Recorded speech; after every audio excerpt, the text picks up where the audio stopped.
Hello friends, ये हमारे तीसरे चैप्टर का चौथा वीडियो है जिसमें हम लोग थोड़ा सा टेक्निकल टर्म्स को जानना और कुछ स्टार्ट करेंगे। हालांकि ये भी बहुत हद तक जो नॉर्मल जनरल नॉलेज होती है उसी का पार्ट है। तो हमारा वही चैप्टर चल रहा है, मुद्रा और बैंकिंग, मनी एंड बैंकिंग। अच्छा, तो अब हम लोग क्या करेंगे, सप्लाई और डिमांड की बात करेंगे, डिमांड और सप्लाई की बात करेंगे। ठीक, किसकी सप्लाई और डिमांड? मुद्रा की। जैसे कोई भी वस्तु होती है ना, कोई भी वस्तु, चावल है, ठीक, यहां पर इसकी कीमत है, ठीक, जैसे जैसे कीमत बढ़ती है वैसे वैसे उसकी डिमांड कम होती है, जैसे जैसे कीमत गिरती है उसकी डिमांड बढ़ती जाती है सॉरी। तो जो हमारा डिमांड कर्व होता है वो कुछ ऐसा होता है ना, और सप्लाई कर्व कैसा होता है?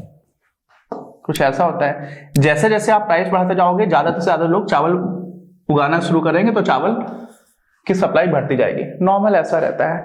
मनी के केस में भी ऐसा ही होता है, ठीक है। अब यहाँ पे थोड़ा ध्यान से समझना, अपने बुक में डायरेक्टली ये चीज नहीं आगे दे रखी है, लेकिन ये समझना काफी इंपॉर्टेंट होता है और हमारी अंडरस्टैंडिंग बिल्ड होती है, इसलिए मैं बता रहा हूं, ठीक। इधर क्या होगा? प्राइस। अब आप ये सोचोगे प्राइस ऑफ मनी क्या होता है यार, प्राइस क्या होगा? और यहां पर क्या है? मनी। क्या कर दिया आपने? मनी रख दिया, ठीक। अच्छा, तो अगर मनी को हम किसी दूसरी वस्तु की तरह देखना स्टार्ट करें तो मनी की जो डिमांड होगी वो भी क्या होगी?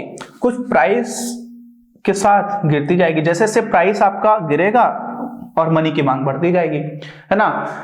मनी भी कोई वस्तु है, इंटरमीडिएट वस्तु है, बाकी वस्तुओं के ट्रांजैक्शन के लिए हम लोग यूज करते हैं। अब मनी का प्राइस अगर कम हो रहा है तो मनी ज्यादा डिमांड की जानी चाहिए, लॉजिकल लग रहा है। और अगर मनी का प्राइस बढ़ गया है तो कम डिमांड की जानी चाहिए, है ना, ऐसा होना चाहिए। अब ये समझो, सप्लाई साइड भी है, देख लो, जो भी मनी सप्लाई कर रहा है, अगर उसको पता चल रहा है कि लोग काफी महंगी मनी खरीद रहे हैं तो वो ज्यादा सप्लाई करने लगेगा। तो ये मनी सप्लाई और ये मनी डिमांड भी ऐसा ही कुछ आएगा, ऐसा लग रहा है अपने को, है ना। लेकिन सबसे बड़ी समस्या ये लग रही है कि यार मनी का प्राइस क्या होता है? तो बहुत अजीब चीज हो गई, मनी और मनी का प्राइस। देखो, चावल का प्राइस क्या है? चावल का प्राइस हम लोग बोल देते हैं 50 रुपए। हमने मनी के टर्म्स में बता दिया कि नहीं बता दिया, है ना। मनी तो लाई इसलिए थे क्यों? यूनिट ऑफ अकाउंट है, लेखा की इकाई के रूप में हम लोगों ने इसको उपयोग करना स्टार्ट किया। मनी का प्राइस ये होता है इंटरेस्ट रेट, ब्याज दर। समझिएगा भी, ब्याज दर, जितनी ज्यादा ब्याज दर है उतनी ही ज्यादा क्या हो जाएगा, लोग मनी को सप्लाई करना स्टार्ट करेंगे। कहां सप्लाई करेंगे? लोग बैंक में पैसा जमा करना स्टार्ट करेंगे, ठीक है, कि बैंक में पैसा रख लो, क्यों? हमें ज्यादा ब्याज मिल रहा है।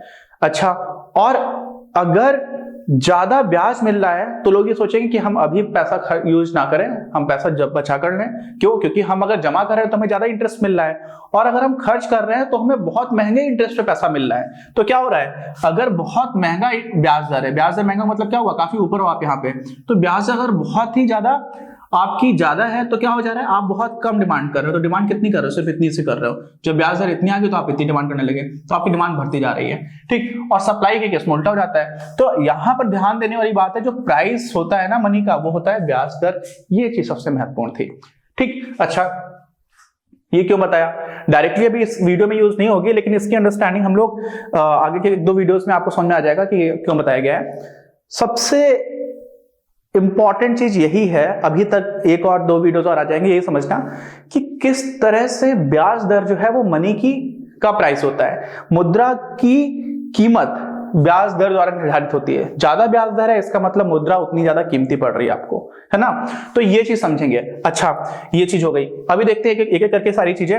मुद्रा की मांग को एक तरफ से देखते हैं, फिर मुद्रा की सप्लाई को देखेंगे। दोनों को हम लोगों ने ग्राफ पर देख लिया, जो हम लोग नॉर्मली हम लोग काफी आगे देखा करते हैं। अच्छा, मुद्रा की मांग, कोई अर्थव्यवस्था है, उस अर्थव्यवस्था में बहुत सारे लोग हैं, वो लोग मुद्रा की मांग क्यों करते हैं? क्यों करते मुद्रा की मांग? सामान खरीदने के लिए, ठीक है। सामान खरीदने को हम लोग बोलते हैं सौदा, ठीक। सौदा भी बोला जाता है, लेन देन भी बोला जाता है, ट्रांजैक्शन भी बोला जाता है। अब कोई भी सौदा या कोई भी लेन देन में 2 चीजें होती हैं, ठीक है। 2 चीजें हो सकती है लेन देन में, नहीं, एक तो पहली हो सकती है कि लेन देन की कितने रुपए का लेन देन है। अगर ज्यादा रुपए का लेन देन हो रहा है, कितने का, ज्यादा कीमत का लेन देन है, ज्यादा रुपए का लेन देन है, तो आपको ज्यादा पैसे चाहिए होंगे, सीधी सी बात है। और साथ ही अगर आप ज्यादा लेन देन करते हो, एक इंसान वो बोलता है कि हम दिन में 2 ही चीजें खरीदेंगे, ठीक, अच्छा एक बोलता नहीं तो 50 चीजें खरीदेंगे, है ना। तो नंबर ऑफ ट्रांजैक्शंस, लेन देन कितना ज्यादा हो रहा है, पहली चीज, और दूसरी हर लेन देन को कितनी कीमत का हो रहा है। अगर नंबर ऑफ ट्रांजैक्शंस ज्यादा है तो भी ज्यादा मनी की आवश्यकता हो जाएगी, लोग ज्यादा डिमांड करेंगे, हमारे पास पैसा होना चाहिए क्योंकि हमें ज्यादा सामान खरीदना है, और ज्यादा कीमत का खरीदना है तो भी होना चाहिए। तो 2 चीजें आ जाती हैं। अब ये दोनों चीजें क्या डिसाइड करती हैं कि मुद्रा की मांग, कितनी मुद्रा की मांग होगी, लोग कितनी मुद्रा की मांग करेंगे, ठीक। तो क्या लिखा हुआ है, लोग कुछ मुद्रा अपने पास क्यों रखना चाहते हैं, ये क्यों आ रहा है, क्योंकि भाई अगर अपने पास मुद्रा नहीं रख रहे हो तो कहां रखोगे, बैंक में, बैंक पर रखोगे तो इंटरेस्ट मिलेगा, इंटरेस्ट मिलेगा तो आपको फायदा है, तो आप अपने पास मुद्रा रखना ही क्यों चाहते हो, पहली चीज आ जाती है ना।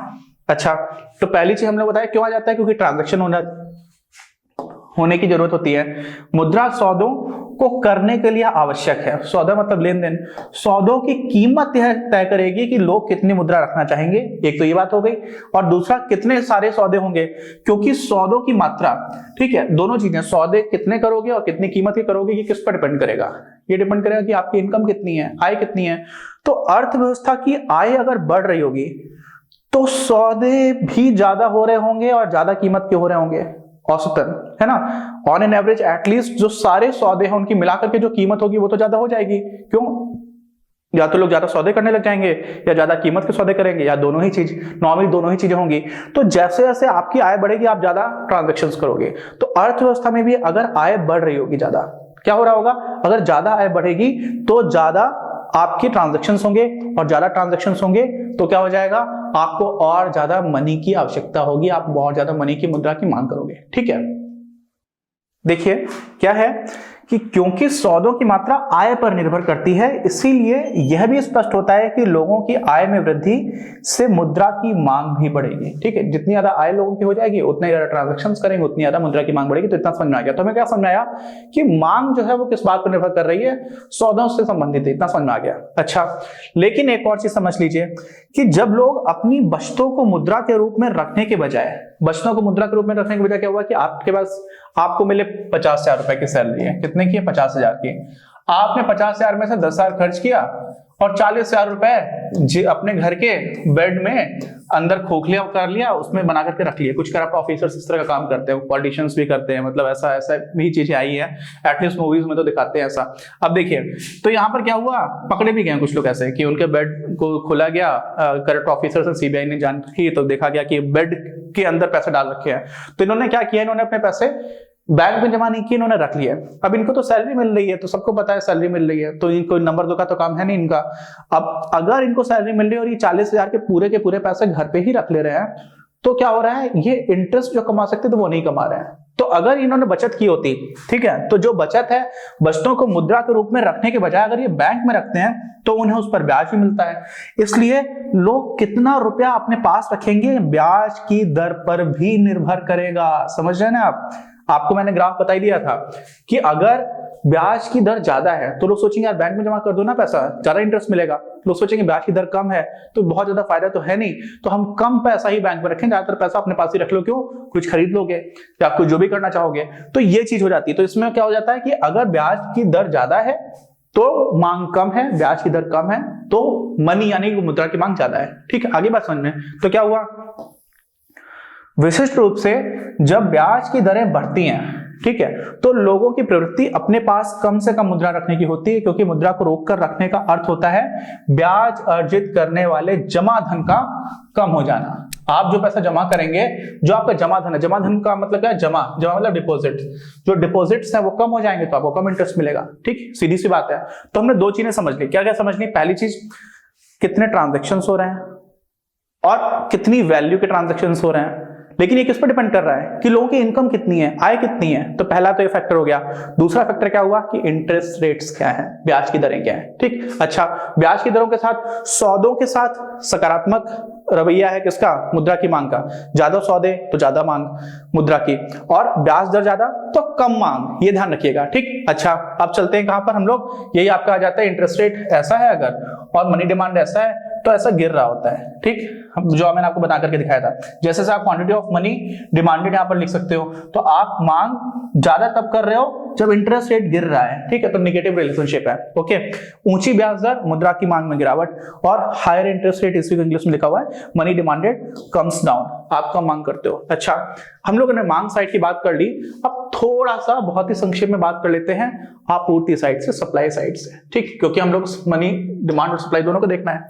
इस वीडियो के प्रायोजक हैं आप, और अगर आप ऐसे ही और वीडियोस बनाने में हमारी मदद करना चाहते हैं तो पैट्रियन पर जाकर या फिर स्क्रीन पर दिए गए QR कोड को स्कैन कर अपना योगदान जरूर दें। अपनी क्लास का उद्देश्य आप सभी के लिए आप ही की भाषा में गुणवत्तापूर्ण शिक्षा उपलब्ध कराना है। कक्षा 12 तक के सभी प्रमुख विषयों पर हम वीडियोस बना रहे हैं, और कुछ विषयों पर वीडियोस आपके अपने चैनल अपनी क्लास की ही अन्य प्लेलिस्ट पर अपलोड भी हो चुके हैं। ज्ञान के प्रकाश से देश को सशक्त बनाने के हमारे इस प्रयास में इस चैनल को सब्सक्राइब करके और लोगों के साथ शेयर करके अपना बहुमूल्य योगदान जरूर दें। पढ़ेगा इंडिया तो बढ़ेगा इंडिया।